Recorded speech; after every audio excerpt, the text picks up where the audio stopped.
Well, today's a big day. We're going to open my Snake Mongoose drag set. This is one of the classics. It's not. It wasn't made back in the '60s, so don't freak out. I bought this about 2010, I think, and so I've decided that it's time to get it out and take a look at it. So looks like the flap's just kind of glued there. I'm going to go ahead and unpack it, and then we'll continue the video. Okay, so this is everything you get in the kit. There's the cars, Snake and the Mongoose, pretty much like I remembered. The little clamp that holds the starting gate here. There's where the drag chutes install, and there's your track and the track for the loops. Everything's pretty much like I remembered. I got one of these for Christmas, I think in '68 or '69. This was kind of a purple color, I think, in my original package, and I don't remember this being quite as big. I think that was a little smaller. Other than that, everything looks pretty much the same, so I'm going to get it set up, and we'll see how it works. Here's a good example of how not to put your loop-to-loop together, because if you do this, it's not going to work. There's no way for the car to get in there. This needs to come over and slide onto this, and it winds up looking like this. Okay, so we're all set up here. Here's our loops and finish line, drag chutes, and the emergency braking system. My table wasn't quite long enough to do the whole set. I had a couple of pieces left over, but I think it'll work fine. The starting mechanism here is definitely different than I remember. On the one I had when I was a kid, these were together in one button, whereas these operate independently. Which, if you're going to try to start both cars at the same time, that seems kind of counterproductive. But anyway, this will be the maiden voyage here, and we'll see how it goes. I'll try to stay with it with the camera if I can.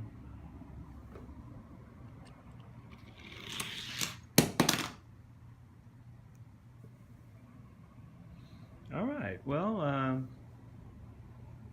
I would be less than honest if I said I wasn't disappointed about that, but we'll do some tweaks here and see if we can get it working a little better.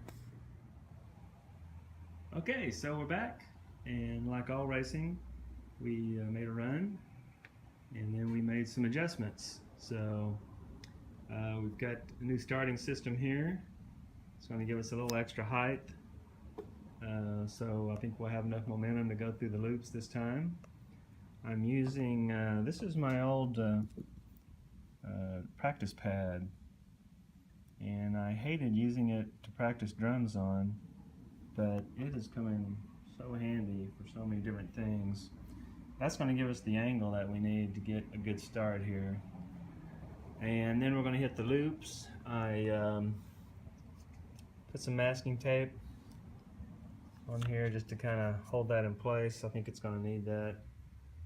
I wish I would have had duct tape, but you got to use what you have, you know. With this setup, I'm actually able to use the whole set, all the pieces. So I added an extra piece on the straightaway here, and then we're going to go through the finish line and down to our drag chutes, which I have tucked nicely in there. Okay. And then the emergency braking system. So let's give it another shot here. Here we go. Whoa! Nicely done. Yeah, everything worked like it should. Drag chutes came out. So that's how you set up your Hot Wheels Snake Mongoose drag set. Okay, so we had a successful run using the loop and the drag chute, but this is why I never really used the drag chutes much when I was a kid, because almost every time you use it, it's kind of cool, but you know, it's going to get wrapped around one of the axles, and then you got to take the time to get it undone. So kind of a cool effect, but not really too practical. Okay, just for the record, the Snake has won every race so far, whether on lane 1 or 2. However, this finish line is remarkably unreliable, I think. These two cars just finished running, and neither one of them tripped it. And I'm pretty sure a couple of times the second car through actually tripped it. So probably needs to be a visual backup on the accuracy of the finish line.